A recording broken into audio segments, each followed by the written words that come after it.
ప్రార్థన జై చేయప్ప. మహారాజుకు జై.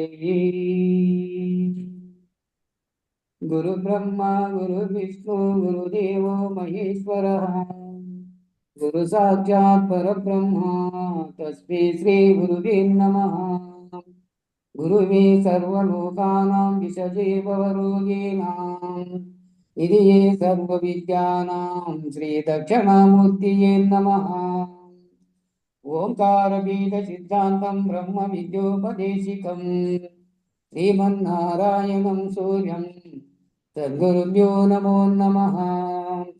బృహద్వాదిష్ట సిద్ధాంతం పూర్ణబోధోపదేశికం శ్రీ వెంకటేశ్వర యోగేంద్రం సద్గురుభ్యో నమో నమః. ఆత్మానాత్మాతీతమనిశం కేవలాత్మోపదేశికం శ్రీ వేముల రామయ్యార్య యోగేంద్రం సద్గురుభ్యో నమో నమః.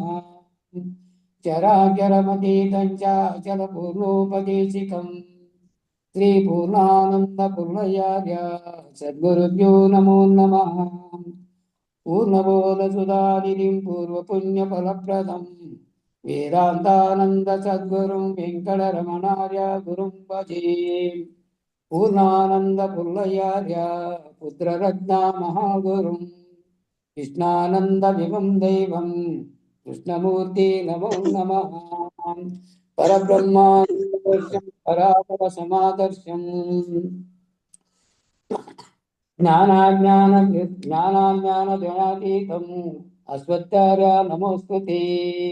సర్వకాలాకాల ప్రత్యక్షం సర్వోత్తమ సుశాశ్వతం విరహితానంద గురుం శ్రీ వెంకటదాసార్యం భజే. అస్మద్గురు సమారంభం కృష్ణ సాందీపమధ్యమం ఓంకార బీజ పర్యంతం వందే గురు పరంపరం. జై సద్గురు మహారాజుకు జై. మేలుకొలు. మేలుకోవో దేశికేంద్ర, మేలుకోవో పూర్ణ సాంద్ర, మేలుకో శివరామ దీక్షత, మేలుకోవయ్యా దేవా మేలుకో. భ్రమేణాహం భ్రమేణత్వం భ్రమేణోపాసక జన, భ్రమేణీశ్వర భావత్వం భ్రమమూలం ఇదం జగత్. భ్రాంతి చేతను నేను నీవను, భ్రాంతియే ఈశ్వర జగదని, భ్రాంతియే సర్వం బటను విభ్రాంతులను జయ. ఈ జగత్ భ్రాంతి విడదీయా దేవా మేలుకో. జగన్మానుధర్మంచ ఉభే సత్యానుతే త్యక్త్వా, ఉభే సత్యానుతే త్యక్త్వా ఏమత్యజసి సతత్వజ. ధర్మముల రెంటిలో మర్మమును బోధించు విడమని, మర్మ మెరిగిన జ్ఞాతయే నన్నసలు విడమనగా, గురు కర్ణమును కొనగా దేవా మేలుకో. గురోనావరణ త్యాగః ఆవరణముత్తమం, పరిపూర్ణం పూర్ణమేవ పూర్ణాచల సముద్రవత్. సరగుణను సద్గురుని గొలిచెటి ధీర వరణ చేచి పరిపూర్ణ చల చాంద్రలు కండలు గజేయ, శరీరాత్మలను దీయా దేవా మేలుకో. బీజం వృక్ష సంపన్న శాఖా పల్లవ వర్జితం, పుష్పం నాస్తి ఫలం నాస్తి సంపూర్ణం వృక్షవర్జితం. అష్టవిధ ప్రకృతుల చేతను సృష్టి కారణ మాయను తను, స్పష్టముగ శోధించి చూచిన బీజరహితమని, నిర్బీజ బ్రహ్మమని దేవా మేలుకో. సర్వశూన్యం అయం రూపం జన్మశూన్యం స్వభావతః, జన్మభావేన మృత్యుశ్చ పరిపూర్ణం స్వభావతః. జరయు మృత్యువు లేని పూర్ణము విరివిగను జన్మంబు శూన్యం, తరచగా దానందలేఖను దండి గొన్నదని పరిపూర్ణ బ్రహ్మమణి దేవా మేలుకో जन्म भावे कर्मं नास्ति कर्म भावे फलं नहि फल भावे भयं कुत्र भय भावे न संशयः దేశకామే కరుణ చేతను ఈ శరీరాద్వయము పోయిన నాశమౌ జన్మ కర్మ ఫల భేతులో లేచమైనాను నీ సంజయముగాను దేవా మేలుకో ఇంద్రజాలం ఇదం సర్వం యథా మరుమరీచికా అఖండితమనాకారం వర్తతే కేవలం శివం ఉండలేనిది ఇంద్రజాలము ఎండమావుల వలను తోచను ఖండితముగా నట్టి అజల పూర్ణ బ్రహ్మమున పరిపూర్ణ బ్రహ్మమున దేవా మేలుకో శుద్ధే సుశుద్ధావివ చ తస్మిన్నాహం కదాచన సర్వసదాపి యన్నాస్తి ప్రపంచం నాస్తి తస్య వై సత్యయందున నేను లేనట్టు నెప్తిలేనా పూర్ణ బ్రహ్మని నెప్తిలక నిలుత్తులై సుప్తి చెందకను సౌజ్ఞప్తి విడచియును దేవా మేలుకో యథా నాహం తథా శుద్ధం తస్మాత్ శుద్ధేన నిర్ణయః జగదస్తితి కో వేద నాస్తి కో న చ నిర్ణయః లేని నేను ఎన్నడు లేకపోవును గాని నేను గాన పూర్ణ బ్రహ్మము నిర్ణయించదని వర్ణించలేనిదని దేవా మేలుకో ఆత్మాతీతం కేవలాత్మా దేహో నాస్తి కదాచన అస్తి నాస్తి కో వేద నిర్ణయో నాస్తి సర్వథా అద్వితీయము అజల పూర్ణము ప్రకృతి ద్వయ దోషరహితము స్వవిచారణ కేవలాత్మ ఎవ్వరెరుగదరు నిన్నెవరు పొందెదరు దేవా మేలుకో శాస్త్రజ్ఞానం బహుక్లేశం బుద్ధి చలన కారణం ఉపదేశాతరే బుద్ధ్యా రమతే సర్వకర్మషు బుద్ధి సంచలనమును చేసును శాస్త్ర జ్ఞానము బహు క్లేశం అద్దు మీరట గురుని ముఖమున పద్ధతి వినా శుద్ధైన మార్గమని దేవా మేలుకో ఉల్కాహస్త యదాయ కచ్చిత ద్రవ్యమాలోక్యతాం త్యజేత్ జ్ఞానేన జ్ఞేయమాలోక్య పశ్చాజ్ఞానం వినశ్యయేత్ తిమిరమందుననున్న వస్తువు అమల జ్యోతి చెబెదికి వినతును జ్యోతి నటు వలె ఉన్న జ్ఞప్తి జ్ఞేయ మెరుగమని తజ్ఞప్తి విడవమని దేవా మేలుకో జ్ఞాన విజ్ఞానినం దృష్టా గయో సజ్జతి నిశ్చయః గయో సజ్జతి యజ్ఞానం తజ్ఞానం చ పరిత్యజేత్ జ్ఞానము రెండి నిజమును ఎరుగు సుజ్ఞానము పఠంచు జ్ఞానము ద్వంద్వమనచో విడసు సుజ్ఞానం తజ్ఞాన రహితమే పూర్ణ స్థితి న్యాయం దేవా మేలుకో విద్యాంతం బ్రహ్మ విజ్ఞాంతం వార్తికాంతమగోచరం పూర్ణబోధ ప్రవక్ష్యామి శృణు శిష్య మహోత్తమం విద్యకంతయు బ్రహ్మ విద్య దీని కంతయు వార్తికాంతమ గోచరము అవ్యక్తమదియనుచో తద్దిరిని పూర్ణ బోధనుచో దేవా మేలుకో మేలుకోవో దేశికేంద్ర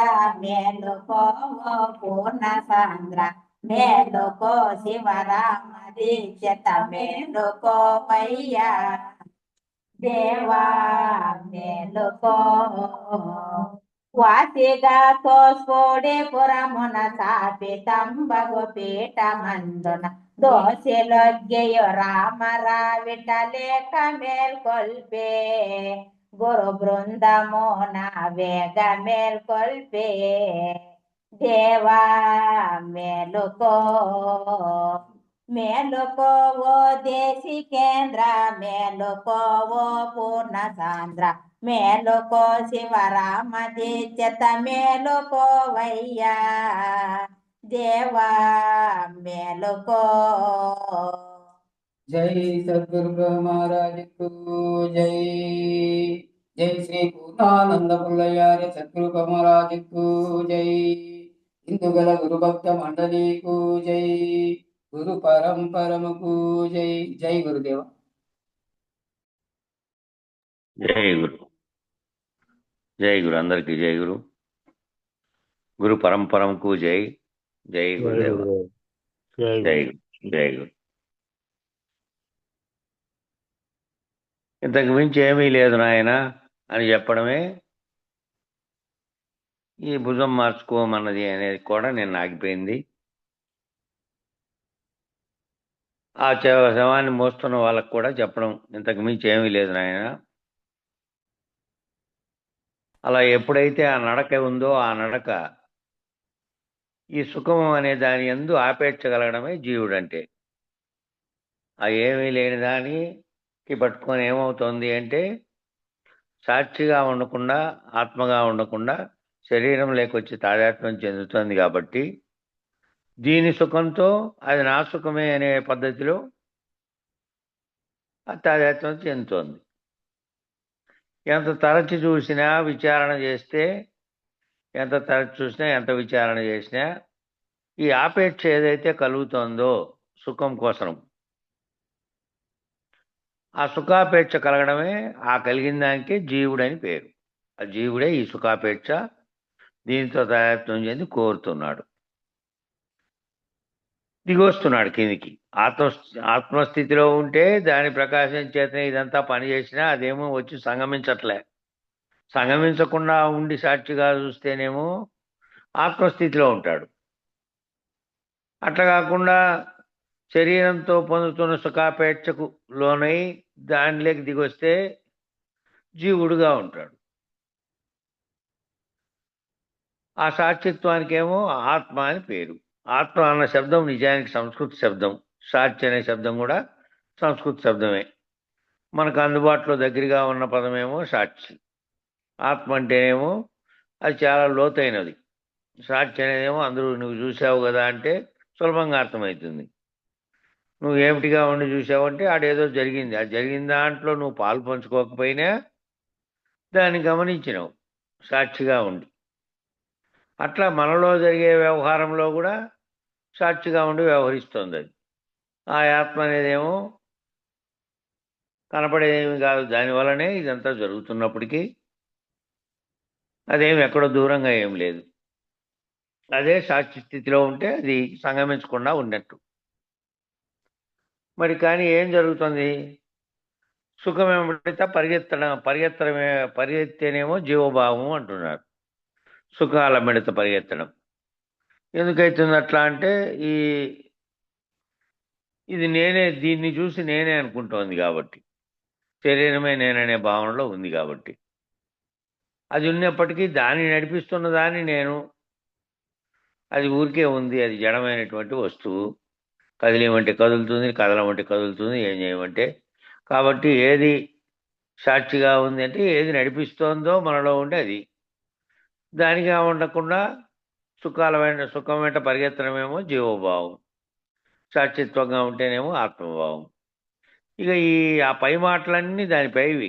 ఇంకా ఆ పై మాటలన్నీ ఇంకా వాటి వరకు ఉండే మాటలన్నీ దీంట్లో ఉన్నాయనుకో, వేష్టిగా నీలో ఉన్నటువంటివి. ఇంకా ఆ పైనవి అంటే ఆ పైన బ్రహ్మము, పరబ్రహ్మము, పరాత్పరము, ఇట్లా నిర్ణయాలన్నీ లైన్గా పైకి పోతే పైకి, విచారణ అంతా పైకి పోవాలి, కిందికి కాదు. కాబట్టి ఆ పై మాటలని దానిపైవి. ఆ సాక్షి అనే నిర్ణయాన్ని పొందిన తర్వాత నిర్వాణ స్థితికి, సాక్షిగా ఉన్న స్థితిని పొందిన తర్వాత ఆ సాక్షిత్వంలో సామర్థ్యం ఏర్పడి దాంట్లో సామర్థ్యం ఏర్పడి ఎప్పుడు నేను ఎప్పటికీ సాక్షినే, ఎప్పటికీ నేను బ్రహ్మమునే అనేటువంటి దాంట్లో స్థిరపడితే మహావాక్య విచారణలో చెప్పిందంతా ఆ బ్రహ్మముగా స్థిరపడింది. అట్లా స్థిరపడడానికి నిర్వాణము నిర్వాణము చెందడము అంటే బ్రహ్మస్థితిలో నిలకడ, జీవుడి స్థితిలో లేకుండా ఇంకా విదేహం జీవన్ముక్తిగా ఉన్నదానికి ఆ జీవన్ముక్తి స్థితిలో నుంచి దాటుకుంటేనేమో విదేహముక్తిగా ఉన్న దేహమే లేకుండా ఉన్నటువంటి అశరీరత్వ స్థితిలోకి పోయింది. కాబట్టి నిర్వాణ స్థితికి సాక్షిగా ఉన్న స్థితిని పొందిన తర్వాత దాంట్లో సామర్థ్యం ఏర్పడి ప్రభావితం అయ్యేటువంటి పరిమితులను బట్టి మళ్ళా పేర్లు పెట్టారు. ఆ పై పేర్లన్నీ ఆ జ్ఞాన నిర్ణయ బలాన్ని బట్టి పెట్టారు. ఆ పేర్లన్నీ జ్ఞానం ఎక్కడి వరకు నిర్ణయం అయిందో ఆ స్థితిని బట్టి అవన్నీ పేర్లు పెట్టారు. బ్రహ్మమని, పరబ్రహ్మమని, పరమాత్మని, ఇంకా ఇతరేతర పేర్లని వేదాంతంలో ప్రతిపాదించబడినటువంటి స్థితులన్నీ కూడా ఆ స్థితులన్నీ ఆయా స్థితి భేదంగా చెప్పారు. అవన్నీ ఎవరో కావట్లే, అవన్నీ నువ్వే అయిపోతావు. ఈ విచారణలో నువ్వు వేరుపడితే జీవభావంలోంచి వేరుపడిన చోటు నుంచి ఎక్కడి దాకా ప్రయాణం చెందాలి అంటే నువ్వు లేని స్థితిలో దాకా, ఆ లేని స్థితి అయ్యే ముందు అఖండ ఎరుకుగా ఉన్నటువంటి బ్రహ్మాండ స్థితిలో, పిండాండ స్థితిలో నుంచి చేసుకుంటా పోతే నువ్వే అక్కడ బ్రహ్మాండ స్థితిలో ఏం వేరుగా లేవు. అక్కడ బ్రహ్మంగాను, పరబ్రహ్మంగా, పరమాత్మగా ఏ చైతన్యం పనిచేస్తుందో అది ఆ ఆత్మ కంటే వేరుగా ఏమీ లేదు. ఇతరితర పేర్లన్నీ వేదాంతంలో ప్రతిపాదించబడిన స్థితులన్నీ కూడా అట్లా ఆయా స్థితి భేదంగా చెప్పారు. ఏదేమైనా మొదట మానవులందరూ ఏం చేయాలి? మొట్టమొదట తప్పక ఈ సుఖాపేక్ష అనే బలహీనతలో నుంచి సాక్షిత్వం అనే దాంట్లోకి ఎదగాలి. అంటే మాటి మాటికి శరీరం అని, శరీరానికి సంబంధించిన వ్యవహారానికి సంబంధించిన బాహ్య ప్రపంచానికి సంబంధించిన అంశాలలోంచి మెల్లిమెల్లిగా విడుదలవ్వడం కావాలి. విడుదలయ్యి ఎప్పుడు కూడా అది ఏం వ్యవహారం చేస్తున్నప్పటికీ లోపల ఈ భావంలో లోపల భావం చెందుతున్నది ఏదో అది దాంట్లో నుంచి సుఖాపేక్షలోంచి తప్పుకోవాలి. లేదంటే మాటి మాటికి శరీరం గుర్తొస్తుంది, దానికి సంబంధించినటువంటివన్నీ గుర్తొస్తాయి. దానికి సంబంధించినటువంటి అన్ని సుఖాపేక్షకు సంబంధించినవన్నీ కేవలం ఒక్కటే కాదు. సుఖాపేక్ష అంటే తినడము, కోరికలు ఉండడము, ఇతరత్ర వ్యవహారమే నిరంతరం నాకు వ్యవహారంతో ఉంటేనే ఆనందంగా ఉంటుందనే భావనతో ఉంటారు వాళ్ళు. కాబట్టి దాని నుంచి విరమించిన స్థితిలో ఉండి సాక్షిగా ఉండే స్థితిలోకి ఎదగాలి. ఆ సుఖాపేక్ష అనే బలహీనత నుంచి సాక్షిత్వం అనేటువంటి సామర్థ్యానికి ఎదగాలి. ఇది వేదాంత శాస్త్రాలన్నిటి యొక్క ప్రాథమిక లక్ష్యం. ఏ వేదాంతం చెప్పినప్పటికీ అద్వైతమే చెప్పని, లేకపోతే ఇంకోటి చెప్పని, అక్కడ ఏం చేస్తుంది అంటే నేను జీవుడి స్థితిలో నుంచి పై మెట్టుకు తీసుకెళ్ళి నిన్ను అక్కడ నిలబెడుతుంది, సాక్షిగా నిలబెడుతుంది. ఇంకా అవతలకి అనేది ఆ అవతల ఉండే దాన్ని గుర్తిరగకుండా ఆడ ఉండకూడదని చెప్పేదే శివరామ దీక్షితుల వారు ప్రతిపాదించి సిద్ధాంతంగా వేరుగా ఉండాలి ఇది అని. అది బోధలో అప్పటికే ఉన్నప్పటికీ, అనేక మంది పరంపరగా చెప్పినప్పటికీ దీన్ని బయటికి తీయలేదు ఎవరు. వీటి వరకే నిలబెట్టారు చాలా శాస్త్రాలన్నీ అని చెప్పి ఇక ఇది ప్రతిపాదన చేశారు.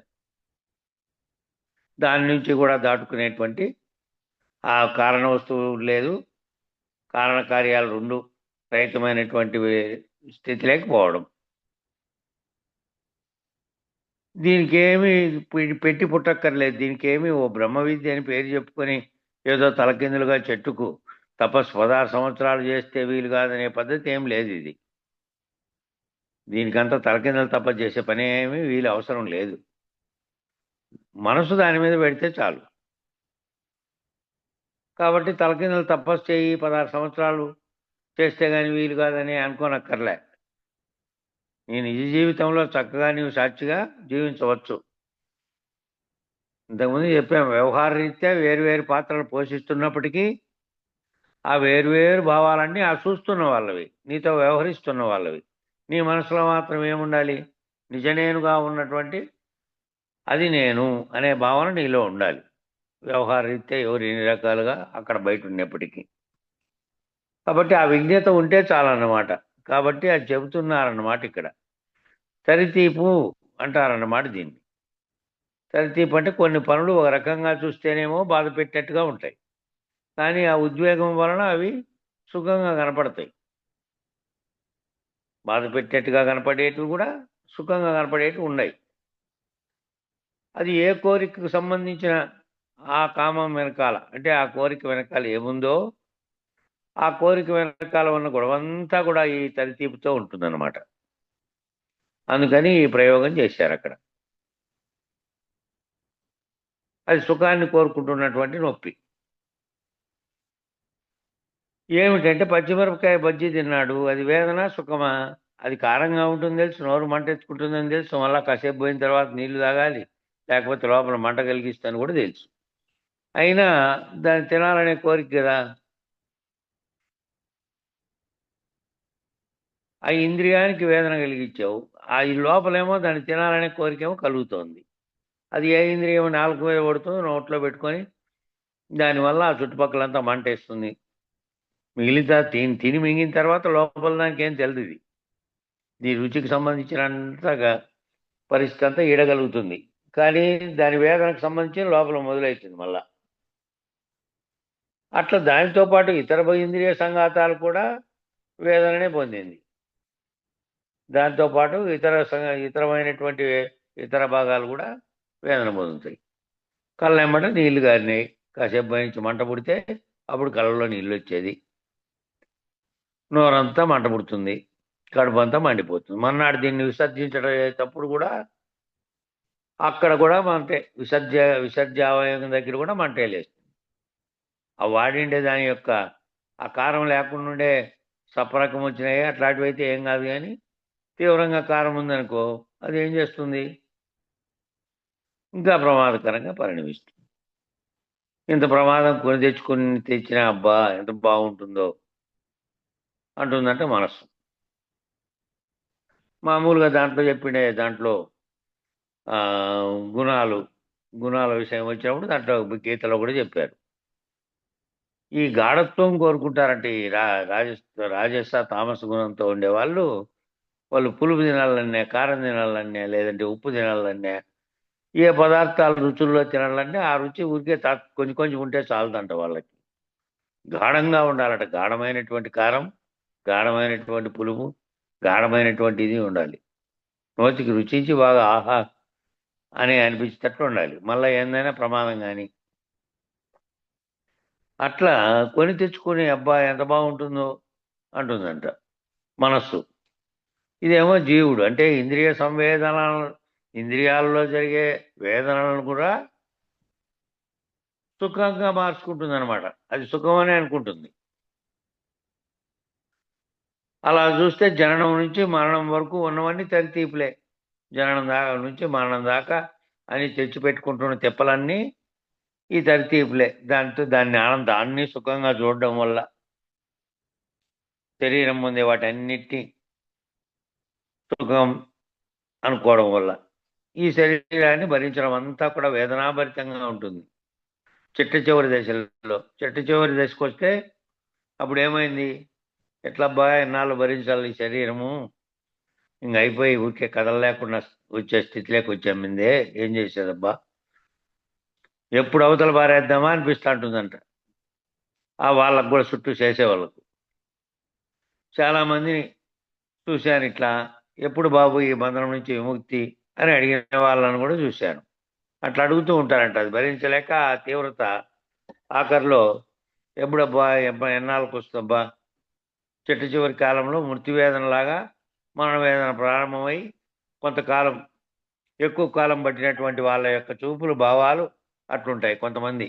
అంటే సంవత్సరాల తరబడి ఇక ఏ కారణం చేతనో ప్రాణం మాత్రం పోదు. మొన్న అదే ఆయమ్మ 4 ఏళ్ళు ఉండే కదా, పరికోనప్ప పిల్లం ఎగవీద కోనమ్మ, 3-4 ఏళ్ళు ఇంకా ఊరికే ఏడని కూర్చోబెట్టి లేపడము, మొత్తం అంతా ఉంట చుట్టకపోయినా కూడా ప్రాణం ఉండే. అట్లాంటి దశలో 4 ఏళ్ళు 5 ఏళ్ళు ఉండాలంటే వాళ్ళకు ఆ విధంగా అనిపిస్తుంది. అలా ఉన్నోళ్ళకు ఏంటి గబ్బా అట పోకుండా అటు ఇటు కాకుండా ఉంది అని. ఎట్లా ఈ బంధనం నుంచి పోయేది అని మృత్యువేదనతో ఉంటారంట చిట్ట చివరి కాలంలో. ఆ మరణ వేదన ప్రారంభమై కొంతకాలం ఎక్కువ కాలం పట్టినటువంటి వాళ్ళ యొక్క చూపులు భావాలు అట్లుంటాయంట.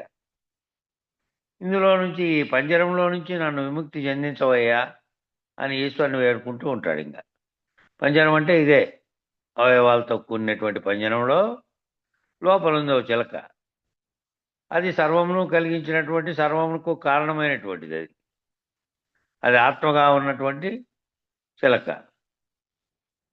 దీని పని అయితే ఎగిరిపోయి ఈ ఏవైతే కర్మలన్నీ చేయించిందో దాని ప్రేరణ కలకపోయినప్పటికీ దాని ప్రకాశంతోనే జరిగాయి కాబట్టి దాంతో అంతఃకరణ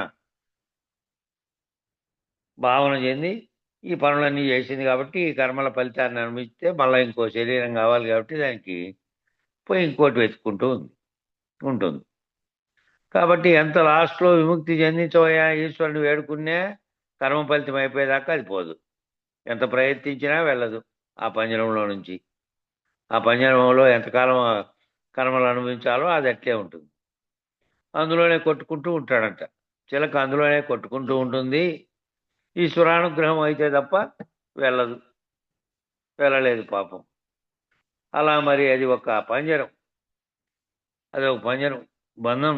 బంధనము ఎంతకాలం అండి అంటే తరితీపది. అదే తరితీపు అని నీకు తెలియాలన్నమాట. నీకు తెలియాలట ఇదంతా తరితీపు అని తెలిస్తే ఇంతకాలం నేను సుఖము అనుకొని ఏదైతే భావించావో అది సుఖంగా భావించినటువంటి, శరీర సుఖంగా భావించినటువంటి నరకం అది అని నీకు తెలిస్తే ఇక నీకు బంధనం కాదు. అది నిన్ను పరిమితించలేదు అది తెలిస్తే. ఎందుకనిట అంటే అందులో ఏమీ లేదని తెలిసిపోయింది. ఏమీ లేదు అందులో అని తెలిసిపోయిందట. అవసరం లేదని తెలిసిపోయింది. దీంతో అవసరము లేదని తెలిసిపోయింది. ఆ రీతిగా ఎప్పుడైతే ఉన్నావో అంటే దాన్ని దాటినటువంటి ఈ స్థితి వచ్చే వరకు అవసరం లేదు. ముందుగానే శరీరంతో తాదాత్మ్యత అనేది తగ్గిపోయి ఎప్పుడైతే తగ్గుతా పోయిందో అప్పుడే నువ్వు ఇట్లా బాధలు ఏం పడవు. అది మంచంలో ఎప్పుడు అనుభవం లేదు. దాంతో ఈ లోపల ఉన్నదేమో ఏది భావన చెందిందో దాంట్లో స్థిరపడి ఉంటుంది. ఇక అట్లా స్థిరపడి ఉంటే పరిమితించగలిగినటువంటి వాళ్ళు ఎవరు లేరు. ఎందుకని అంటే మహదైశ్వర్యానికి కలిగిన వాడిని మహత్యని ఐశ్వర్యం. ఎందుకనంటే నానాచిద్ర ఘటోదర స్థిత దీప ప్రభాభాస్వరం. ఈ నానాచిద్రాలైనటువంటి బొక్కలు ఉండేటువంటి దాంట్లో ఒకటి ఉంది. విశ్వరూప సందర్శన యోగం కూడా చెబుతుందట. కాలోస్మి లోకక్షయ వృత్ పేజీలో ప్రబుద్ధో లోకాన్ సమహర్తు మిహ ప్రవృత్త రుతేషిత్వా భవిష్యంతి సర్వే ఏవ స్థిత ప్రత్యనీకేషు యోధ అని చెప్పుకొచ్చిందంటే భగవద్గీతలోది ఇది. ఆ బ్రహ్మాండం అనే కాలగమనంలో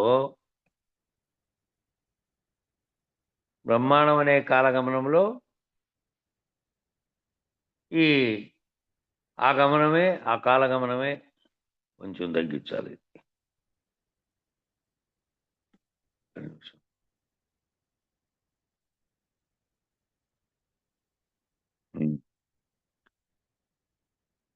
ఆ బ్రహ్మాండం అనే కాలగమనంలో ఆ కాలగమనమే నాలో నుంచి ఉత్పన్నమైంది. ఆ కాలగమనం అనేది నాలో నుంచే ఉత్పన్నమైంది. ఆ కాలగమనంలో నుంచి శూన్యము ఉత్పత్తి అయింది. ఆ శూన్యంలోంచి సంకల్పము ఉత్పత్తి అయింది. ఆ సంకల్పం నుంచి బ్రహ్మాండములన్నీ ఉత్పత్తి అయినాయి. ఆ బ్రహ్మాండాల నుంచి పంచభూతాత్మక ప్రకృతి ఉత్పన్నమైంది. ఆ ప్రకృతిలో మళ్ళీ దాని నుంచి జీవధర్మాలన్నీ ఏర్పడినాయి. దాని నుంచి జడచేతన స్వభావం కలిగినటువంటి,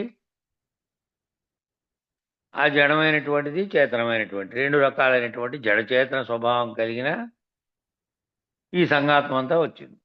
ఈ ఘటములన్నీ అంటే ఇవే శరీరం అనేటువంటి. జడము చేతనం రెండు కలిసే ఉన్నాయి. ఈ ఘటాలు ఏర్పడినాయి. ఇది విశ్వరూప సందర్శన యోగంలో చెప్పినది అదే. నాలోనే సర్వము ఉంది చూడు నాయనా అని. ఈ బ్రహ్మాండం మొత్తము దీంట్లో నుంచి ఉత్పత్తి అయింది.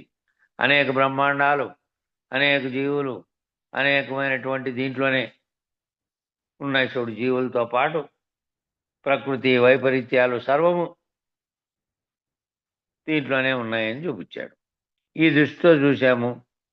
ఇప్పుడు ఇవన్నీ ఏమిటంటే తరతీపులు. జననం అనేది ఒక వేదన, మృత్యువు ఒక వేదన.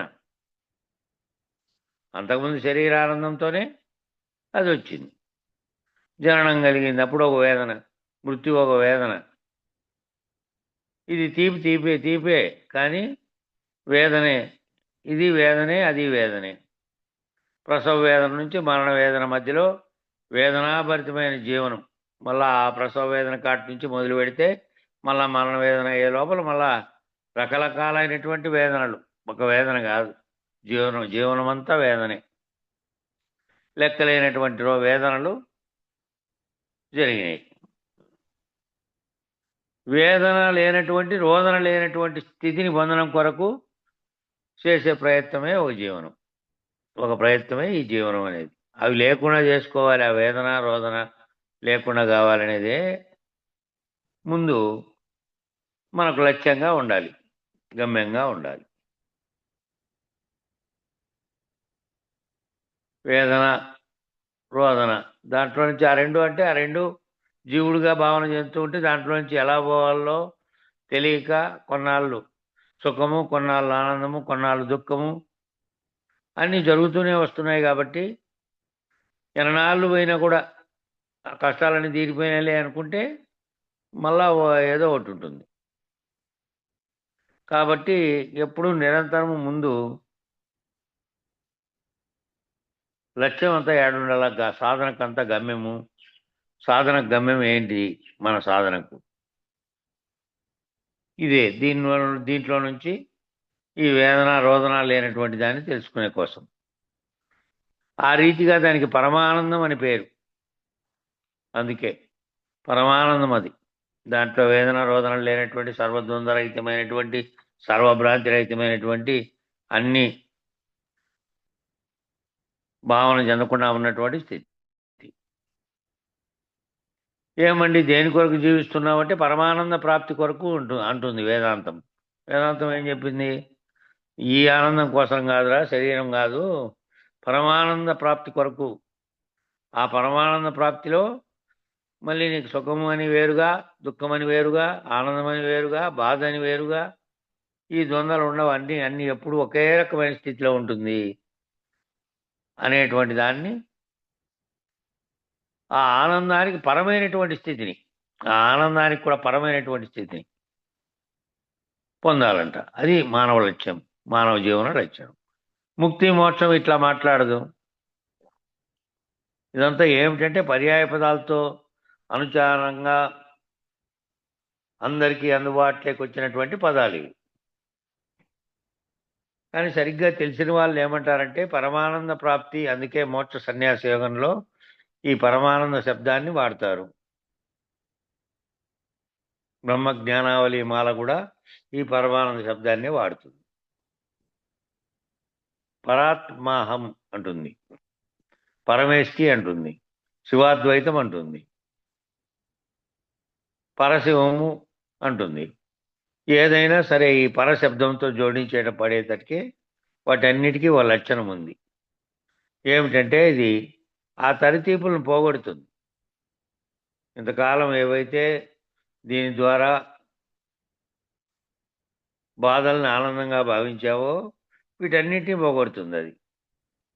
దానికి లేదు, దానికి యువతల పొందేటువంటి వాటితో సంబంధం లేనటువంటి, దాన్ని దాటుకునేటువంటిది అది. ఈ రెండూ లేవు దానికి. బాధ, దుఃఖం, ఆనందము, సుఖం అనేటివన్నీ ఏమీ లేవు. కాబట్టి దానిలను పోగొడుతుంది. తొరటలు 9 గలదై తరితీపుల నొందుచుండి తను అనదగుచు. ఆ తను అనేటువంటి దానికి ఆ 9 రంధ్రాలు ఉన్నటువంటి దాంతో ఆ తరితీపులు చొందుతూ ఉండే అది పోగొట్టుకోవాలి అంటే ఆ పైన చెప్పినవి లక్ష్యంగా ఏవైతే చెప్పారో అది పొందాలి. 8 శరీరాలు, 8 ప్రపంచాలు, 8 వ్యవహారాలు, 4 జీవ శరీరాలు, 4 ఈశ్వర తరములు, జీవతరములు, ఈశ్వర తరములు, 8 రకాల ప్రపంచాలు. 4 ప్రపంచాలు జీవునికి ఉన్నాయి, 4 ఏమో సమిష్టికర్త ఈశ్వరునికి ఉన్నాయి. 8 వ్యవహారాలు ఉన్నాయి, ఇక్కడ 4 అక్కడ 4. మళ్ళా లయాలు, ఇవన్నీ లయం చెందాలి, అవి లయం చెందాలి. చివరికి బ్రహ్మాండం అంతా లయమైపోవాలి, లేనిదైపోవాలి, ఉత్తదై.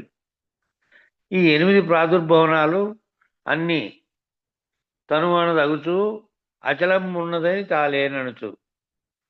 ఇవన్నీ విడిచిన తర్వాత, దాని దర్శనం చేసుకున్న తర్వాత,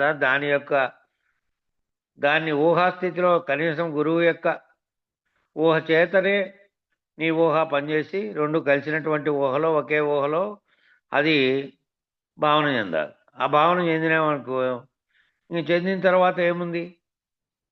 అంతకుముందు వరకు తనువు అనేటువంటిదంతా అచలం ఉన్నదని తెలిసిన తర్వాత అదే ఉంది, అది తప్ప భావన చెందినటువంటి ఇది లేదు. తాను లేననుచు అక్కడ అనంత విశ్వం అఖండ ఎరుకే లేనెరుక అవుతుంది. అంతకుముందు దాకా ఏమో అనంత విశ్వం, ఆ అనంత విశ్వానికి ఏది కారణమైందో అది అఖండ ఎరుక. ఆ అఖండ ఎరుక కూడా లేకుండా అయిపోయి లేనెరుకగా ఉంది. లేనిది అని తెలిసిపోయినటువంటి ఆ ఎరుకలోనే ఈ ఉండి లేనట్లు ఎట్లయితే ఉన్నారో ఆ శరీరత్వంతో ఆ టైపులో ఉంది. ఇంకప్పుడు ఉన్నావా అంటే లేనంటుంది, లేవా అంటే ఉన్నాను అంటుంది. లేవా అంటే శరీరము ఉన్నప్పటికీ దాంట్లో గుర్తెరిగేదేమో ఎక్కడ దేంట్లో తన స్థానం ఇదంతా దీనికంతటికీ లేదో, ఆ ఉన్నది ఎప్పటికీ శాశ్వతంగా ఉన్న దాంట్లో దీనికి అవకాశము, మార్గం, దీనికి ఇది ఏమాత్రము ఉనికి లేదనుకు తెలుసుకుందో, అది తన దృష్టిలో లేదు. కానీ లేదా అంటే ఉంది, లేకనే ఉన్నటువంటి స్థితిలో ఉంది, లేనెరుకగా ఉంది. ఆ లేనెరుకగా ఉన్నటువంటి లేనెరుక స్థితిలోకి అది పోయిన తర్వాత ఇది ఉందని తెలియబడినప్పటికీ ఇది ఉన్నా కూడా దీంతోనేమి దానికి తాదాత్మ్యత లేదు. లేవా అని ఉన్నానంటుంది. ఉండావా అంటే లేకనే ఉన్నాను, లేక ఉండుట. మరుగు ఇట్ల ఎరుకకు తెలియ. ఈ మరుగు అంటే రహస్యం. ఆ రహస్యం తెలిస్తే ఎరుకకు అది ఇట్లుందంట. రహతీతి ఇది రహస్యం. రహస్యం అంటే రహతీతి ఇది రహస్యం అంటే బాగా విచారించి చెబితే, బాగా బోధిస్తే అర్థమవుతుంది. అంట బోధకు స్థాయి భేదం ఉంది. బోధకు కూడా స్థాయి భేదం ఉంది. వాచ్యార్థాన్ని సూచించే పద్ధతులు కొన్ని అయితే దాని అర్థం ఏమిటని, మళ్ళా లక్ష్యార్థాన్ని దాన్ని తెలుసుకోవడం ద్వారా నీ లక్ష్యం ఏమిటి, ఆ లక్ష్యార్థాన్ని సూచించే పద్ధతులు కొన్ని, ఇంకా పూర్ణ బోధలు కొన్ని, ప్రబోధలు కొన్ని. కాబట్టి ఆ బోధ ఆశ్రయించినటువంటి వారి యొక్క స్థితిని బట్టి, ఆ బోధన ఏ బోధన ఆశ్రయించారో, వాళ్ళు ఏ స్థితిలో ఉన్నారో, ఇంతకుముందు కొంతైనా అర్థమైనటువంటి స్థితిలో ఉన్నారా లేదా, లేకపోతే మామూలు ప్రారంభ దశలో అవన్నీ ఏమీ తెలియకుండా సాధనా సంపత్తి పరుడు కాకుండా కేవలం మామూలుగా ఉన్నటువంటి వాడా, జగత్తు నిజమని నమ్ముతున్నటువంటి స్థితిలో ఉన్నాడా, భ్రాంతులతో ఉన్నాడా, ఏమి రకంగా ఉన్నాడో దాన్ని బట్టి బోధించుకుంటూ రావాల్సి వస్తుంది. ఎందుకంటే అవన్నీ వీడిపోతేనే, అంతకుముందు ఉన్నవన్నీ వీడిపోయి మెట్టెక్కుకుంటా వస్తేనే పై స్థాయిలో స్థిరపడతాడు, లేకపోతే స్థిరపడలేడు, ఆడాడే కొట్టుమిట్టాడుతూ ఉంటాడు. ఆ దానాన్ని అధిగమించే స్థితి రావాలి. ఆ ముందు ఏమేమి ఉన్నాయో, ఏమేమి భ్రాంతులు ఉన్నాయో, ఆ భ్రాంతుల్లోంచి తన స్వరూపాన్ని తెలుసుకుంటూ పోతే, మళ్ళీ ఆ కింది స్థితిలోకి దిగి రాకుండా పోతే, తాను చైతన్యమైనటువంటి ఏది సర్వవ్యాప్త చైతన్యంగా ఉన్నటువంటి బ్రహ్మమును ఏదైతే తనలో ఉందో అదే నేను అన్నప్పుడు ఇంకా అన్యంగా ఉండేది కనపడేది. కానీ మళ్ళీ వ్యవహారం చేసినప్పటికీ శరీరం అనే భావనలోకి మళ్ళీ రావడం కానీ లేకుండా ఉంటాడు. కాబట్టి వాళ్ళ స్థితి ఆడుందో వాళ్ళ భావనలో దాన్ని బట్టి చెప్పాల్సి వస్తుంది. గురువు వారి స్థితిని బట్టి చెప్పబడుతుంది. నిజానికి చెప్పే వాళ్ళలో వాళ్ళకి ఇది చెప్పాలని వాళ్ళు అనుకోరు ఎప్పుడు కూడా. ఇది చెప్పాలి అది చెప్పాలి అనుకోరు. చెబుతూ పోతూ ఉంటే సందేహాలు చెబుతూ ఉంటే వాళ్ళ మాటలను బట్టి వాళ్ళు చెప్పేదాన్ని బట్టి ఓహో ఈయన ఈ స్థాయిలో ఉన్నాడు ఈయనకి ఇది ఇటు నుంచి చెప్పాలి ఇంకా అని అనుకుంటాడు గురువు కూడా. ఏదో ఒకటి అడుగుతూ ఉంటే ఓహో ఈయన ఇటు దాకా వచ్చాడు ఇటుకి ఎక్కువ వచ్చాడు ఇటు నుంచి చెప్పాలి మిగతాది అనేటువంటిది ఏర్పడుతుంది. అసలు ఏం మెదలకుండా ఊరికే కూర్చుంటే లేదు చెప్పేది మొదలు పెడతానే తూగితే ఏం చెప్తాడు? వాళ్ళ స్థితిని బట్టి చెప్పబడుతుందంట. మరి ఏ స్థితిలో ఉంటే ఆ స్థితిని బట్టి చెప్పబడుతుంది. నిజానికి చెప్పే వాళ్ళలో వాళ్ళకి చెప్పాలని అనుకోకపోయినప్పటికీ దీన్ని బట్టి అర్థమవుతుంది వాళ్ళకు ఇది చెప్పాలి అనేది. కాబట్టి ఆ వచ్చినటువంటి వాళ్ళ చైతన్యం ఏ పరిమితిలో పనిచేస్తుందో అది వాళ్ళ మీద ప్రభావితమై ప్రతిఫలితమై ఆ పరిమితిని పోగొట్టుకోవడానికి ఏం చెబితే వాళ్ళు ఆ పరిమితిని అధిగమించగలరో విసర్జించగలరో. పరిమితిని అధిగమించడం అంటే విసర్జించాలి. ఏవి విసర్జించాలి? ఇంతకుముందు చెప్పినవి ఏవేవైతే ఉన్నాయో అవన్నీ సుఖాలుగా భావించి ఏ భ్రాంతులతో అయితే బంధాలన్నీ కల్పించుకుంటూ వచ్చాడో నిజానికి అది కాదురా అని తెలిసిన తర్వాత ఒక్కొక్కటి పోగొట్టుకోవడానికి ఏం చెబితే పరిమితిని అధిగమించి ఆ విసర్జించగలరంటే వాటిన్నింటి వదిలేయగలరు. ఆ రీతిగా అది వాగ్రూపంలో వ్యక్తమవుతుంది. వాక్ రూపంలో వ్యక్తమైన తర్వాత దాన్ని పట్టుకుంటే శిష్యుడు ఎవరైనా ఆ పట్టుకునే వాళ్ళు శిష్యుడే కానీ వినేవాళ్ళు కానీ పట్టుకుంటే ఎవరు పట్టుకున్నా వాళ్ళు కొంతవరకు అయినా ఒక్కడొక్కటి అధిగమించగలుగుతారు. ఎట్లుండే అట్లే లేకుండా. కాబట్టి ఏమి విసర్జించగలరు ఆ రీతిగా వాగ్రూపంలో వ్యక్తమైన తర్వాత ఒక్కొక్కప్పుడు దేశికులైనటువంటి వారి యందు ఎటువంటి ప్రభావాలు ఏర్పడతాయి అంటే గమనించుకుంటూ ఉండాలన్నమాట. ఆ దేశికులైనటువంటి వారి యందు కూడా ఏ ప్రభావం చూపిస్తారో అది వాళ్ళలో ఏ ప్రభావం ఏర్పడుతుందో అది గమనించుకుంటూ ఉండాలి. సాధనలో తీవ్రమైనటువంటి మోర్చేర్చ కలిగి ఆ సాధన చేసేటప్పుడు కూడా ఏదో పిల్లోడైతే వారి భావన చెందలేడు కాబట్టి ఒరే నాయన నువ్వు రేపటికల్లా ఈ లెక్కాచారం నేర్చుకొని రాళ్ళ 2 1 2 2 2 4 అని చెబితే వారికి అర్థంతో పాటు తెలుసుకోలేడు. అప్పుడు బట్టి కొట్టింటాడు నిజానికి చిన్నపిల్లనప్పుడు. ఏదైనా చెప్పింటి పద్యం రేపు అప్పు చెప్పాలంటే దానికి అర్థం తెలియకపోయినా కూడా రేపు అయ్యవారు కొడతాడని చెప్పి నేర్చుకొని వచ్చి అర్థం చెప్పేది ఒక రకం. అది భావనలోకి వచ్చి అర్థమై నేర్చుకున్నాడంటే ఇంక పోదు. కాబట్టి ఎట్లా కలిగి ఉండాలి ఆ సాధనలో? ఆ చెబుతున్నది వింటున్నటువంటి దాన్ని తీవ్ర స్థితిలో తీసుకొని ఉండాలి. వింటున్న వాళ్ళు తీవ్రమైనటువంటి మోర్చేర్చ కలిగి వైరాగ్య నిష్ట కలిగి ఉంటే గనక చెప్పినది లోపలికి తీసుకుంటే ఖచ్చితంగా అది నిలబడతా వస్తుంది. లోపల భావనలో నిలబడి ఒక్కొక్క స్థితిలో నుంచి అధిగమించుకుంటూ పోతారు పైకి. కాబట్టి ఆ వైరాగ్య నిష్ట కలిగినటువంటి వాడు వచ్చినప్పుడు వాళ్ళు మాట్లాడరు. అప్పుడు వాళ్ళల్లో దివ్యత్వం ప్రకటితం అవుతుంది. అలా చూపు నిలిపేస్తారు. అప్పుడు అర్థం చేసుకుంటారు. పర్వాలేదు ఎక్కడి వరకు వచ్చాడో తెలిసిపోతుంది గురువుకు. ఎక్కడి వరకు తన మోక్షాపేక్ష తనలో ఎంత తీవ్రంగా ఉంది అనేది వాళ్ళు చూపించేటువంటి ఆసక్తిని బట్టి గుర్తిస్తారు దేశకులు. అలా ప్రాణాన్ని నిలిపేస్తారు. అలా చైతన్యాన్ని నిలబెట్టేస్తారు. వాళ్ళకి ఇంకా అన్ని సర్వశక్తులను ఒకే మార్గం ద్వారా ప్రయోగించైనా సరే వాళ్ళని ఇంకా మళ్ళా తనలాగా తన భావనలో కలిపేసుకోవడానికి ప్రయత్నం చేస్తారు.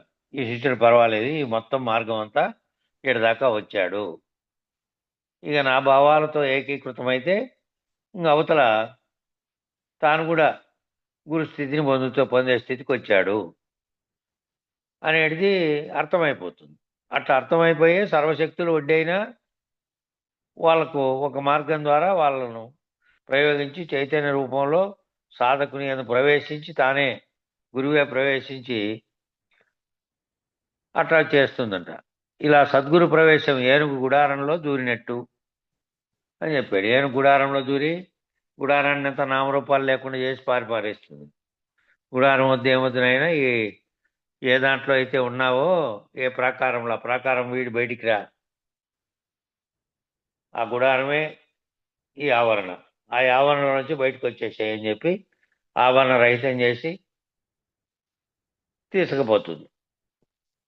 అట్లా గుడారం నామరూపాలు లేకుండా పోతుంది. ఇంకా ఇక వాడికి అహం దోచదు, ఏమి దోచదు. ఆ స్థితి లేకపోయిన వాడికి ఇంకా వచ్చాడు. అట్లాంటి వచ్చిన వానికి ఆయనకి ఆయన ఆవరణ తొలగించేసి ఇక నామరూపంతో వచ్చేది లేదు. ఇంక తాను వేరు, గురువు వేరు, లేకపోతే ఇంకోటి వేరు, ఇంకోటి కనపడేది కానీ ఏమీ తోచదు. ఇంకా అహం దోచదు. వ్యక్తిగత సంస్కారాలు, వ్యక్తిగత కర్మ ఇవన్నీ ఏమిటి బలమో ఉండదు. దాన్ని పోగొట్టుకున్నటువంటి స్థితిలో ఉంటాడు. వాడికి ఏం శక్తి ఉండదు. ఇంకా ఉన్న శక్తి అంతా ఏమిట్లో కేంద్రీకరించబడింది, ఒక్క దాంట్లోనే కేంద్రీకరించాడు. ఆ ఒక్కటే ఈ సర్వ జగత్తంతా వ్యాపించి ఉన్నటువంటిదే ఒక్కటి. ఆ ఒక్కటి నేనే, నాకంటే వేరుగా లేదు. అది ఆ గురువు యొక్క బలం చేత, ఆ దేశకుని యొక్క అనుగ్రహం చేత, కృప చేత తెలుసుకొని తాను ఇంక మళ్ళీ వెనక్కి రాడు. అథవా ఒకవేళ ఉన్నా ఏంటివన్నా వాటికి ఏమన్నా లోపల ఇంకా కొన్ని ఉన్నా అవి గాలి కొట్టుకొని పోయేటువంటి ఎండుటాకులాగా అయింటాయి. నిరంతరాయంగా తీవ్ర మోక్షేచ్ఛతో పోరాడాడు కాబట్టి తన జీవితంలో ఆ పోరాడి అటుకొచ్చాడు కాబట్టి ఏవో కొన్ని లోపల ఉన్నప్పటికీ అవి కూడా కొట్టుకొని పోతాయి. ఈ స్థితిలోకి వచ్చిన తర్వాత ఆ ఎండుటాకులు గాలి కొట్టుకుపోయినట్టు ఆ దేశకుని దృష్టిలో పడితే ఆ విధంగా కొట్టుకొని పోతాయి. ఇంకా నిరంతరాయంగా ఆ మహా చైతన్య స్థితిని అనుభవిస్తూ ఉంటాడు, అలా ప్రవేశించేస్తాడు. ఇది ఒక పద్ధతి. ఇంకో పద్ధతి ఉంది, అశరీర పద్ధతి. అటు నుంచి అశరీర పద్ధతి ఏది? ఇందాక చెప్పినటువంటి మహా చైతన్యం స్థితిలో అన్యం లేదు, ఇంకా అంతా తానే అయినాడు. ఆ తాను కూడా పోతే తాననేది లేదు, నేననేది లేదు. శరీరం ఏమో భౌతికంగా ఉండే శరీరం ఉంది, ఏది భావన చెందుతుందో అది పోయింది. ఇంకా ఆ పోయిన వాడు ఎట్టున్నాడు? ఇంకా సమాజ స్థితిలో ఏమి ఎక్కడ జరిగినప్పటికీ ఎవడు ఎట్లా తెలుసుకోలేడో అటు శరీరం ఎట్లా వ్యవహారం చేస్తున్నప్పటికీ దాని దృష్టిలో, అసలైన దాని దృష్టిలోకి ఇవన్నీ పడకుండా ఉంటాయి. దీని వ్యవహారంలోని అంశాలే రావు దాంట్లోకి. ఎక్కడో ఉంటాడు మహానుభావుడు, ఎక్కడో ఉంటాడు ఆశ్రయించిన సత్శిష్యుడు. మహానుభావుడు ఎక్కడో ఉంటాడు గురువుగా, ఈ సత్శిష్యుడు ఎక్కడో ఉంటాడు. ఇద్దరు ఒకసారి ఏమి ఉండరు కదా. కొన్ని చోట్ల ఉండొచ్చు, కానీ వేరు ప్రాంతాలలో అయినప్పుడు వీళ్ళు ఎక్కడో వాళ్ళు ఎక్కడో ఉన్నప్పటికీ సంకల్ప రూపంతో సహాయం చేస్తాడు. ఆ సంకల్ప రూపంలో ఈయనలో కలిగే సంకల్పం ఎవరి వల్ల కలుగుతుందంటే ఆ గురుమూర్తి వల్లే కలుగుతుంది. ఆయన ఎక్కడో ఉన్నా ఈయనకి ఎక్కడో ఆలోచనలు వచ్చినాయంటే దానికి సంబంధించినవన్నీ, ఆ ప్రేరణ అంతా బ్యాక్గ్రౌండ్లో ఆ గురువే ఉంటాడు. అట్లా సంకల్ప రూపంలో సహాయం చేస్తాడు, ఎదిగిపోతాడు. ఇతను కూడా దర్శించబడవలసినవన్నీ దర్శించబడతాయి. ఏమేమి తాను దర్శించాలో అవన్నీ గురు సహాయం చేత దర్శించబడతాడు. నిర్ణయించబడవలసినవన్నీ కూడా నిర్ణయించబడతాయి. ఎరిగించబడవలసినవన్నీ కూడా ఎరిగించబడతాయి. ఏవేవి పోగొట్టుకోవాలో అవన్నీ కూడా పోగొట్టబడతాయి. లేకుండా పోయేటివన్నీ లేకుండా పోతాయి. ఇంకా ఏమేమి లేకుండా పోవాలో అవి లేకుండా పోయిన తర్వాత కార్యము, కరణము, కారణము, కర్త 4 లేకుండా పోతాయి. 4 లేకుండా జరుగుతుంది. అచలం ఉన్నదని తా లేననుచు మరుగిట్లెరుకకు తెలియ. ఆ మరుగు ఏదైతే ఉందో, మరుగు అంటే రహస్యంగా ఉన్నది ఏదైతే ఉన్నదో అది తెలిస్తే అచలమే ఉన్నది తాను లేను అని తెలియబడితే, అట్లా తెలియబడాలంట. లేనెరుక అవ్వాలంటే, తాను లేనెరుక స్థితిలోకి పోవాలంటే అట్లా కావాలి. అట్లయితే ఎరుక నిలవదు కానీ పరిపూర్ణముండు. ఎరుకేమో నిలబడదు కానీ ఎరుక పోయిందంటే నేను లేకుండా, నేనని భావన చెందుతున్న సకలము కూడా దాంతో తాదాత్మ్యం చెందకుండా సాక్ష్య స్థితిలో ఉండదు. ఆ సాక్షి కూడా లేకుండా పోయింది. దేన్ని గుర్తించే స్థితి లేదు. దేన్ని గుర్తించినప్పటికీ అది లేని కళలో జరుగుతున్నటువంటి ఒక కళ. మేల్కొనే వరకు, ఎక్కడ మేల్కొనే వరకు? మామూలుగా నిద్రలో మేల్కొన్నటువంటి మామూలు స్థితిలో మేల్కొన్నప్పుడేమో వచ్చిన కళ లేదు. గురు మేల్కొలో మేల్కొన్నప్పుడేమో తాను లేడు, గురువు లేడు. ఇంకా మేల్కొన్న తర్వాత ఆ బోధతో సహా, ఈ ఎరుకతో సహా ఈ సర్వము చేసినంతా లేకుండా అయినటువంటి ఏమీ లేని స్థితి ఎరుకబడితే ఇక ఉన్నది ఏది ఉంది, ఇది ఏది లేదు అనేది అది అచలం ఉన్నదని తానేననుచు ఆ మరుగు ఎరిగినటువంటి ఎరుకకు తెలిస్తే అట్లయితుంది. ఇలా తెలియబడాలి. లేనెరుక అవ్వాలంటే ఎరుక నిలవదు గాని పరిపూర్ణం ఉండు. ఇక పరిపూర్ణం ఎరుక నిలబడకుండా అయిపోయింది. ఎరుక లేనిది, ఎరుక గుర్తెరిగే స్థితి అంతా కింద. గుర్తురహితమైనటువంటి స్థితిలో దాన్ని ఎరిగేది ఎట్లిక? గుర్తు ఉందంటే మళ్ళీ నువ్వు గుర్తుపడుతున్నావు. గుర్తుతో సహా అది ఉంది నీకు. గుర్తురహితమైతే ఇక ఉన్నది అదే ఉంది. ఇది లేదు, ఇది లేదు, అది ఉన్నది అని చెప్పేది కూడా లేదు. లేదంటే ఏ విధంగా చెప్తావు? ఏ విధమైనటువంటి స్థితి అంటే మనసు భావన చెందుతున్నప్పటికీ, మనసు పనిచేస్తున్నప్పటికీ, మనసు ఏ విధంగా అయిపోయింది అంటే గాఢ నిద్రావస్థలో ఉన్నప్పుడు ప్రాణం అన్నీ ఉన్నప్పటికీ ఏది ఎరిగించకుండా సమాధి స్థితిలో ఎట్లుందో అట్లా జాగ్రత్తలో కూడా అట్లా ఆ వ్యవహార స్థితిని గుర్తు చేసుకొని ఈ మధ్యలో ఉన్నట్టుగా గుర్తుపడుతున్నది నిజానికి లేనిది ఎప్పటికీ అనేది గురుమెలకువ ద్వారా గుర్తు తెలిస్తే అది దేవుడు దాన్ని ఎరిగే గుర్తు ఏంది? ఇంకా గుర్తు లేదు. అదే పరిపూర్ణమే ఉన్నది, నేను లేనని చెప్పే గుర్తు కూడా లేదు. ఉన్నదంతా పరిపూర్ణంగా నిలబడేటువంటి వాడి దగ్గరికి వెళ్ళి తరితీపుల గురించి అడిగామనుకో, ఉన్నదంతా పరిపూర్ణంగా ఉంది అని ఆ స్థితిలో నిలబడేటటువంటి వాళ్ళ దగ్గరికి వెళ్తే అడిగితే ఏం చెబుతారు? అడిగితే ఉన్నదంతా పరిపూర్ణమే అని నిర్ణయమైనటువంటి వాళ్ళు. ఏమయ్యా, ఆవకాయలో ఉప్పు సరిపోయిందా? పరమాణంలో పంచదార సరిపోయిందా? ఈ వడ్డానం బాగుందా? ఈ ఇల్లు బాగుందా? డిజైన్ బాగుందా? ఇవన్నీ తరితీపులే కదా. ఇన్నాళ్ళు నువ్వు అనుకునేటువంటి సుఖాలకు సంబంధించినవి. ఈ స్పర్శ బాగుందా? ఈ వాక్యం బాగుందా? అతను ఎప్పుడు ఏం చూస్తాడంటే తన ఆశ్రయించిన వాళ్ళల్లో ఉన్నటువంటి అహాన్ని నిరసించబడేటువంటి పద్ధతిగా నీ ఉండేటట్లుగా చేస్తాడు నువ్వు వేసిన ప్రశ్నను. కాబట్టి ఎంత ఎంత ఆనందం అవుతుంది గురువు కంటే ఏం ప్రశ్న వేస్తానంటే ఇవన్నీ లేనివి, ఇవన్నీ కానివి, ఇవన్నీ దీనికి సంబంధించినవి కాకుండా ఇవి పోగొట్టుకునేటువంటివి, వీటన్నిటిని పోగొట్టుకునేటువంటి ప్రశ్నలు కానీ ఇస్తే ఆనందంగా గురువు గారు ఆనందించి ఇక అట్లా నిరసించబడే పద్ధతిగా నీకు చెప్తాడు. మళ్ళీ వ్యవహారానికి సంబంధించినవన్నీ అడిగితే లోకంలో నువ్వు చేసేటువంటి వాటిలోకి సంబంధించినవి అడిగితే మామూలు కూడా అడుగుతాడు కదా, మామూలు వ్యక్తి కూడా అడుగుతాడు. వేదాంతాన్ని ఆశ్రయించి సర్వమును నిరసిస్తూ ఎవరైతే మోక్షాపేక్ష చేత బోధలో చేరి వింటా ఉన్నారో వాళ్ళందరికీ రావాల్సినవి కాదు. వాళ్ళకేమైంది, వీళ్ళకేమైంది, ఆడ అదేమైంది, ఇదేమైంది, బస్సు ఎక్కుతారని మాట్లాడుకుంటా అంటారే, అవి రాకూడదు. ఎందుకంటే ఆ కొద్దిసేపు ఏ ఆడున్నంతసేపు గురువు దగ్గర అటువంటి ప్రస్తావనలు ఏమీ రాకుండా ఉంటే ఆ ఉన్న సమయం అంతా ఇది ఈ రకమైన ప్రస్తావనలు వస్తాయి. అప్పుడు ఆశ్రయించినటువంటి వాళ్ళలో ఉన్నటువంటి అహాన్ని నిరసించబడేటువంటి పద్ధతిగా ఉండాలి. ఆశ్రయించిన వాళ్ళ అహం నిరసించబడే పద్ధతిగా నీ ఉండేటట్టుగా చూస్తాడు. అందువల్ల ఏమంటారంటే దాన్ని పంచదార చిలకల లాంటి మధుర వాక్యాలు ఏమీ చెప్పడు. పంచదార చిలకలు అంటే తీయ ఉన్నాయి, ఆ మధుర వాక్యాలు కాదు అవి. ఇవన్నీ పోగొట్టుకోమని కదా. తీపి వాక్యాలంటే మళ్ళీ నిన్ను బంధంలో పడేసినట్టే. తీపి వాక్యాలు కాదు. ఆ తీపి లేదు, చేదు లేదు.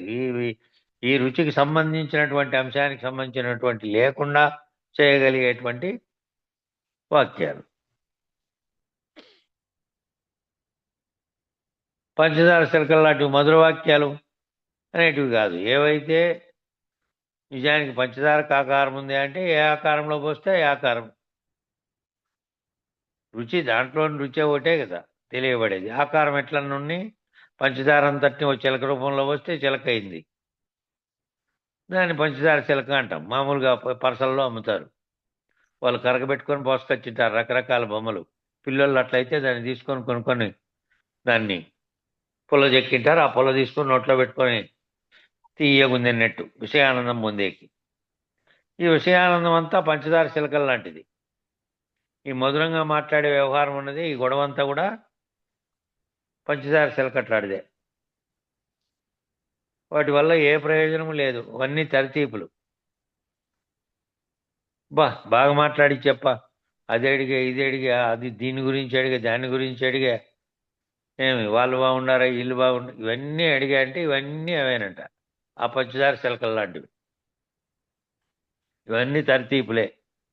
నిన్ను పున్నామనరకం నుంచి తప్పించడానికి ఈ మధుర వాక్యాలు ఏం పనికిరావు. కాబట్టి కటువైనదైనా సరే ఔషధం, తీవ్రమైనటువంటి చేదైనా సరే పోగొట్టగలిగేది కావాలి నీకు, పంచదార చిలకలు కాదు. కాబట్టి మాట ఎట్లున్నా ఔషధం ఎట్లాంటి చేయాలి, తీవ్రతరమైనదైనా సరే, జ్ఞానం తీవ్రమైనదైనా సరే. చురిక ఎంత తీవ్రంగా ఉండాలంటే ఊర్ధ్వమూలం అధశాఖం అశ్వత్వం ప్రాహురవ్యయం చందాంసి యస్య పర్ణాని యస్తం వేద సవేదవిత్. అంటే చంద్రహాసం అనేటువంటి చురిక, గురుమాలా మంత్రం అనేటువంటి ఖడ్గం ఎంత బలంగా ఉండాలయ్యా అంటే అనేక జన్మార్జిత విశేషమైనటువంటి ఊర్ధ్వ మూలం అంతా, ఆ ఏరు మామూలుగా బారలే, ఆ ఏర్లు విస్తరించి విస్తరించి విస్తరించి అనేక జన్మార్జితంగా వచ్చి విస్తరించింది. అది ఊర్ధ్వంలో మూలాన్ని కలిగి సర్వ జగత్తుకు కిందికి ఏర్పరిచింది. ఏర్పరిచి శాఖలు శాఖలై, ఆ శాఖలకు రెమ్మలై, రెమ్మలకు ఆకులై ఆడుతూ ఉన్నాయి.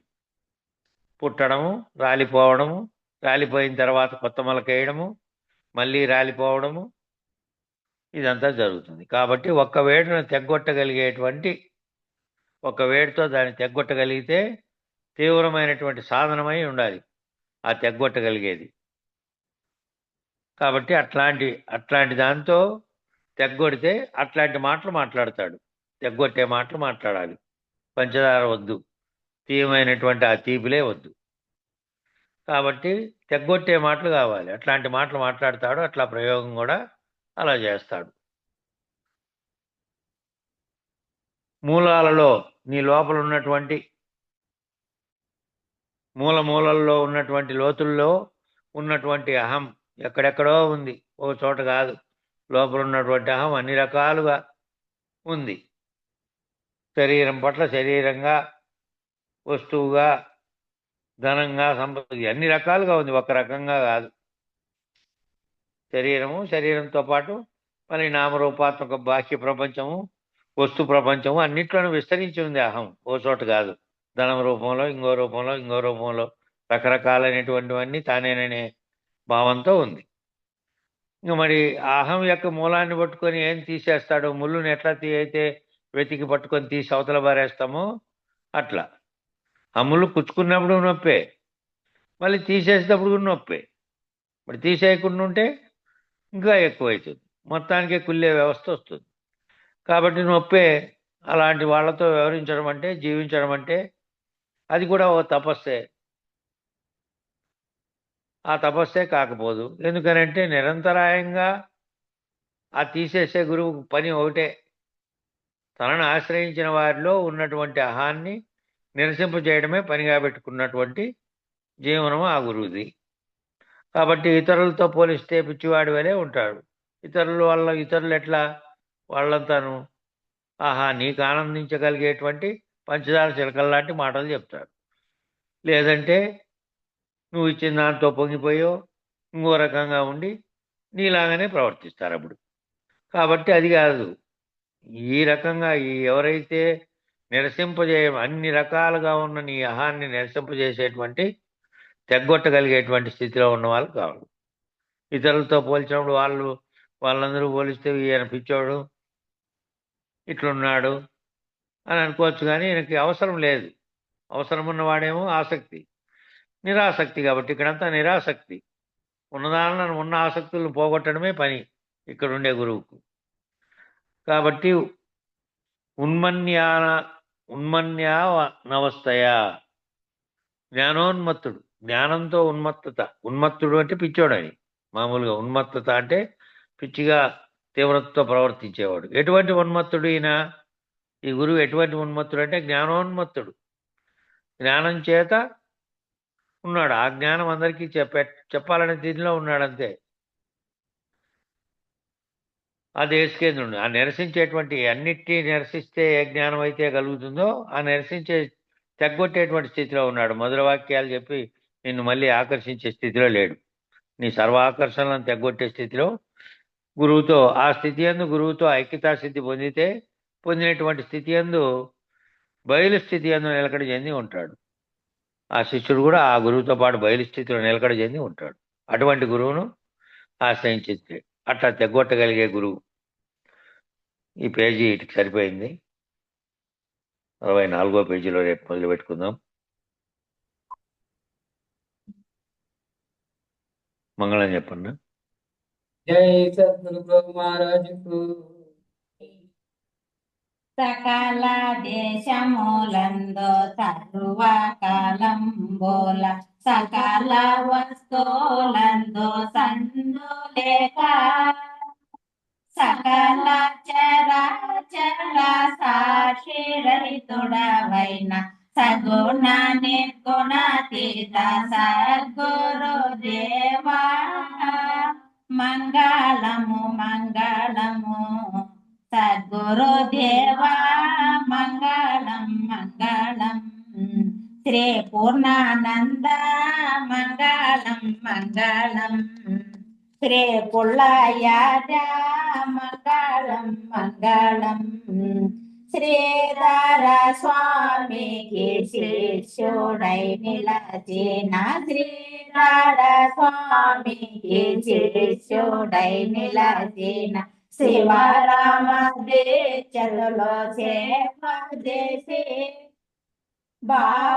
భావాతీత కేవలాత్మం పైన దేవ గురు పీఠము త్రోవ నెరిగిన స్వామి మంగళం మంగళం శ్రీ పూర్ణానంద మంగళం మంగళం శ్రీ పుల్లయ్య మంగళం మంగళం కామ క్రోధముల కడతే మనమున కామ క్రోధముల కడతే మనమున ప్రేమలో గోటంగా వేసారియు స్వామి శ్రీ వేముల రామ గురువర్యుల ప్రేమతో పూజించే భూమ తెలిపిన స్వామి మంగళం మంగళం శ్రీ పూర్ణానంద మంగళం మంగళం శ్రీ పుల్లయ్య మంగళం మంగళం తరణి కృష్ణ పూర వరమోన వెలసేయో ధరణి కృష్ణ పూర వరమోన వెలసే కరుణతో శిష్యులగావనేచే సరియగో అచల పరిపూర్ణము ఎరిగించి మరపోతే పాపో మహనీయో మంగళం మంగళం శ్రీ పూర్ణానంద మంగళం మంగళం శ్రీ పుల్లయ్య మంగళం మంగళం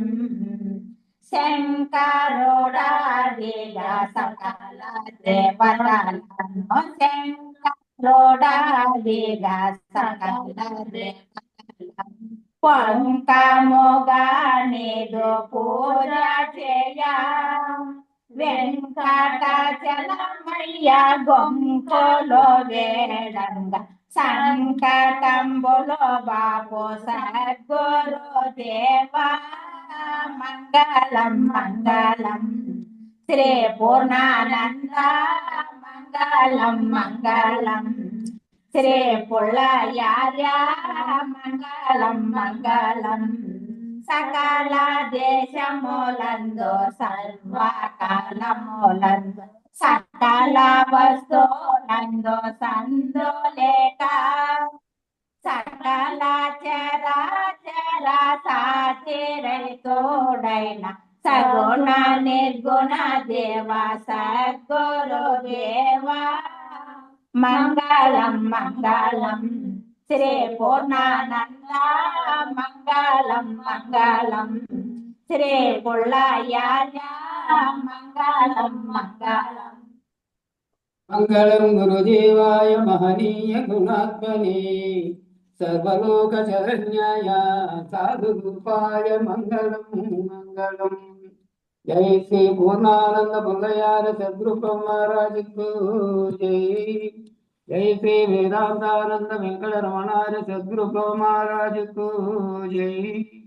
జై శ్రీ విష్ణానంద కృష్ణమూర్తార సద్గురు మహారాజుకు జై. జై జ్ఞానాజ్ఞానతీతానంద అశ్వత్థార సద్గురు మహారాజుకు జై. జై శ్రీ విరహితానంద వెంకటదాసార సద్గురు మహారాజుకు జై. ఇందుగల గురు భక్త మండలికు జై. గురు పరంపరముకు జై. సర్వం సద్గురు చరణారవిందార్పణమస్తు. సర్వే జనా సుఖినో భవంతు. ఓం శాంతి శాంతి శాంతి. జై సద్గురుదేవ.